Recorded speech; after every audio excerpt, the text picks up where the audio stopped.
Hello, and welcome back to the Jake New Podcast. So, it's been about a month. Hi, I'm still alive. uh, but yeah, I'm just really going to give some updates on my life, updates on things that are going on. I'm still in the gym. Grateful for that. Grateful for growth and life and health. Speaking of health, I'm got a little cold or something right now. It's been about a week. Not the funnest thing in the world. Also, I've been cast in a play. It is Richard III. For those who are Shakespeare fans, I am playing Dorset, or Dorset, if you will. Um, and I'm, of course, auditioning for a lot of things. I released some music, so please go stream Jake New on all platforms. The newest single is Leaving Love You. Um, I worked with my producer on that one. It is a single from the album Depressed Benevolence, which should be out soon. We're still working on it.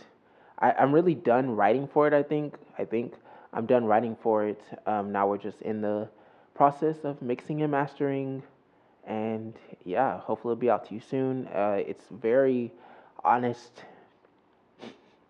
It's very honest piece of art and piece of work, and I think that's just important right now. I think that we are going into a time of honesty, a time of real art and artistry. And I think the only way to really be a part of that is to be vulnerable and to share this, human connection, share this human experience with each other because, you know, it's time to stop faking. It's time to take off the mask. In my opinion. But yes, I've been busy. I've been working, and please go stream the music because it's expensive being an independent artist. It's a lot of work. Of course, it's worth it, but it'll be more worth it if you go stream Jake New on all streaming platforms. Thank you. Um, but yes, this is just gonna be like a chat. Just gonna give some updates. My sister was coming for me because she was like, "Where the podcast at?"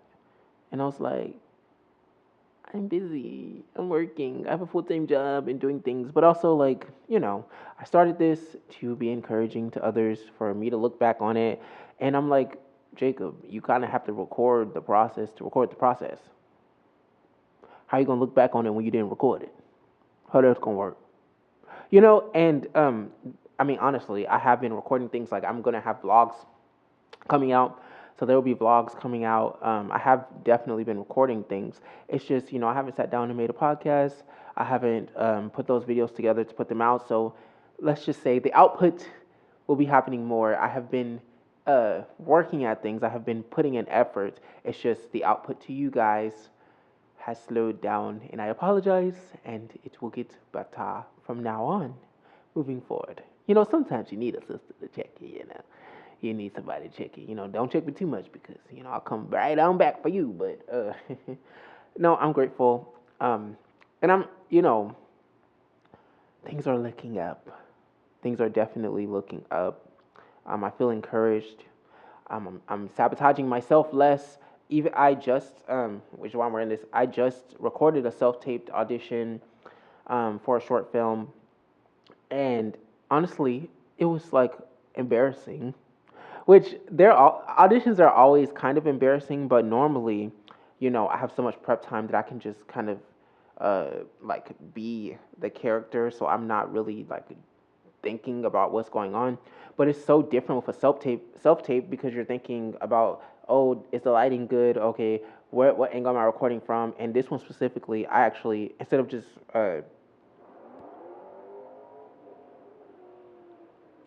people love to show off, okay? But I guess I would too if I had a sports car. I might be doing some of that too. But anyways, um, in this self tape specifically, I was playing two parts like on camera, so I had to like record myself doing both, which made it extra awkward because it wasn't just like I'm recording to a voiceover or like with another person. I am reacting to myself and recording myself multiple times at different angles. So it was an experience. It was embarrassing. Okay. Um, but it's fun. It's all fun, and I'm grateful. I'm grateful that I have a career where I can do both, even if it's like exhausting and I'm giving up my free time. I still have the opportunity. So and just period. Like I'm grateful for life. I'm grateful to be here. I'm grateful that I have an audience that listens to my music. Of course I want more, but like there was a me that like 500 monthly listeners is like a lot. Like I'm grateful for that, and I because there was a me that would have like not like five, and it was me and my friends and my sister. Okay, so like 500 is like, oh, thank you, Lord. 500 is great, and I'm grateful for that, and I'm going to keep investing into the art, into the craft, into this channel, and I'm thinking about making a fitness channel as well. Just to go on that tangent, I started a course to be a life coach trainer. I don't necessarily want to be like a fitness influencer, but like some life coaching that includes fitness. I can start after I get my certifications. I can start doing that for people because you know I always feel called to give back and do things for the world and like spread God's love and His word and His will on others.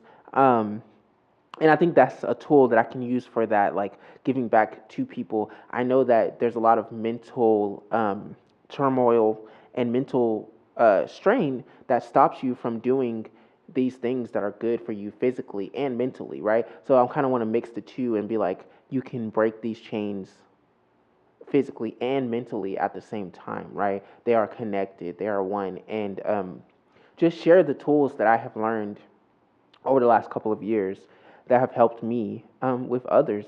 A lot of people like to gatekeep or like, I don't want to say people lie, but even, I was that kid that was gonna go to the gym. I was that kid that couldn't wait till he turned 18 because he could go get a gym membership. Like I was at home on oh, what is it called? Oh, beachbody.com. I think that's what it's called. I was at home on beachbody.com as a teenager, like trying to get fit, like buying. I would spend I was blessed. My grandparents have a business, and well, it's a family business, everyone's business. And my grandpa, he would just teach me like everything. Right, I was talking to my sister about that the other day, and I was like, we would just like go on adventures and like build stuff. We would literally, he would be like, "Oh, I want to do this," like these things that just would seem impossible for two people to do, right? And he would just have an idea, and we would like draw it out, go to Home Depot, and start working on it. And we just literally spent summers.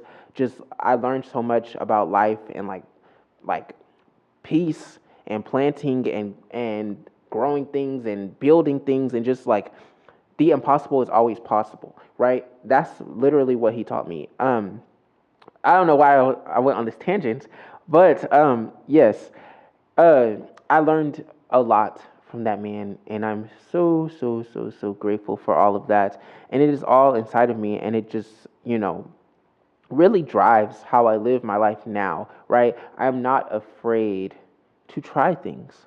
I am not afraid of failure, and I am not afraid of what other people try to tell me is impossible, right? Um, but going back to the fitness side of things, I was that kid, right? I was that kid that always felt like I needed to work out, I needed to look better, I could look better. People couldn't tell me that I couldn't look like these people that I'm watching, right? Uh, and I could give names, right? There are YouTubers, fitness influencers that I was watching as a kid, and I'm like, oh my gosh, look at his car, look at his girlfriend, like look at these things. I want that, let me try and go get it, right? But there's of course a healthy way to do those things, right? You can have your ideal way that you want to look, things that you want to do, things that you want to have. It's just like, what are the steps to getting there in a healthy way, right? And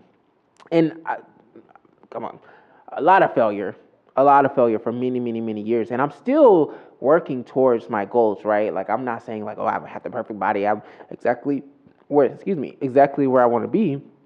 But I'm getting closer, getting much closer, and I'm grateful, and I do want to share those things because there's a healthy way, right? There's a healthy way. Um, and yeah, so I'm thinking about that, doing some life coaching things, and a lot of things are just shifting and changing and moving, right? Like even at my job, I'm taking a lot of trainings. I'm learning a lot more of the business side of corporate America, and tools, a lot of tools. And I've always been kind of a people watcher. I'm an actor, right? But I'm seeing that everything kind of aligns. Like people are people, right? So it is making me even less afraid of everything, right? Like, I'm not afraid to talk to someone. I'm not afraid to ask questions. I'm not afraid to ask for what I want, right? Because the worst, literally, and I know this is like people don't want to hear this, but literally the worst thing somebody can say is no, right? And then guess what? You can ask somebody else, or you can do research and see, how people got to where they are, and then you have a blueprint. There's always someone you can reach out to, someone you can call, or something that you can research and learn yourself, right? There's literally so many books on all these things. Speaking of books, a tool that I've been using, I mean, thankfully I'm blessed enough to like purchase books. I have a bookshelf, and if when I look into books that I want, I kind of purchase them. I purchase audiobooks. But y'all go get a library card. Like, go get a library card. It's free, right? Your local library. Go online. There's audiobooks. There's like databases of so much information just through your local library. You just log in and you have so like access to so many books. And I think that we like to consume just from other people sometimes, like directly, like in a lot of that is entertainment, right? Even the news a lot of the time is entertainment. So let's kind of, pay attention to some facts. I think we just need to get back to like caring about what's a fact and what's an opinion, right? Because yes, the news can be entertaining or it can be depressing, which is also a form of entertainment now. We're so desensitized to some things, which is a whole nother conversation, how they have desensitized us. Um, but I think that we need to lean back into what's a fact, and what we truly care about, right? Do you care more about being right, or the things that you say are actually right, actually factual, and we can leave that there. But yes, I there's a lot of growth. A lot of things are moving and changing. Like I said, I'm going to be more active on this channel. Sorry that this is a shorter podcast, but this is more of like a update y'all on what's going on. Hi, I'm still alive, and the Jigme podcast is still happening. And yeah, I'll be more active now. I had to get back in the swing of things, right? Like I'm having rehearsals now. I'm getting more auditions now. My music is getting done. It's just like work. So things are kind of, I'm sick. Hopefully not for much longer, darling, because this is not cute at all. I don't like it. I don't like it at all. But yes. So a lot of things are stacking on top of each other. That's not really an excuse. Like I said, I've been recording things, but the output will be more now. The output will be more. Is what I'm trying to say, darling. The output will be more. Um, but yeah, lead with love. Love yourself. Put yourself first. Set boundaries. Right. I say it to my sister often. Don't lose the plot. Don't lose the plot. You're here to live. You're here to love. You're here to spread goodness, spread God's word, spread God's love to others. So focus on that. Do that. Don't intentionally do wrong. And love. So that's my 2 cents for the day. All right. Catch you on the next one.